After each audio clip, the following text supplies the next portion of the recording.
Alors ici, on va essayer de fabriquer 3 potions qu'on va utiliser sur des diffuseurs d'odeur qui sont un peu différents de ceux de l'industrie. Je vais vous montrer comment ils sont et en tout cas, vous allez comprendre.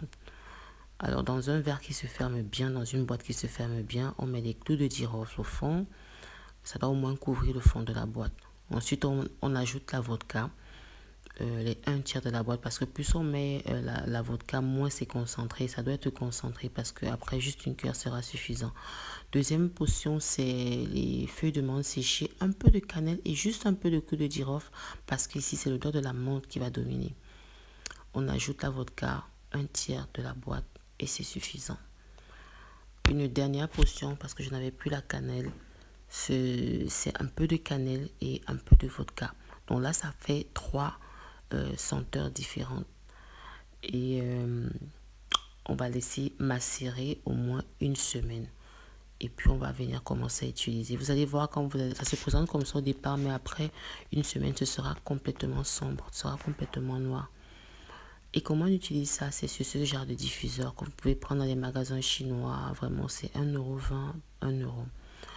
Et vous mettez une bougie à l'intérieur. Moi, j'aime ça dans les petites pièces comme les toilettes, la chambre, ça sent super bon.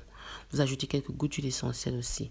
Autre chose, c'est les clous de girofle qu'on pique sur une orange.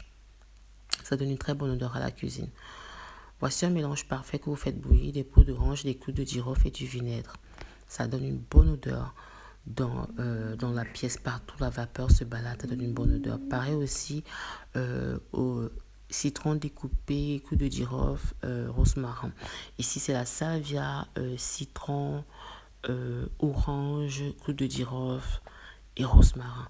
Vous allez mettre ça comme ça pendant que ça chauffe encore au salon, partout, et la vapeur va dégager. Une fois que ça refroidit, mettez ça dans des boîtes pareilles que vous fermez une semaine, et après ça, chaque fois que vous voulez réchauffer, ça aura la même odeur. Bien sûr, à un moment, ça va diminuer. Vous pouvez aussi tamiser, recueillir le liquide, mélanger avec une quantité de vinaigre égale à celle du liquide, et vous faites un spray avec une cuillère de bicarbonate. Vous faites un spray nettoyant qui est vraiment efficace et surtout qui laisse une odeur magnifique dans la maison. Alors mes Après chéris, le c'était nettoyage, vous tout pouvez pour aussi cette le vidéo. pulvériser Je vais pour vous un laisser sang et je bon vous dans dis la à maison. très bientôt pour une nouvelle vidéo.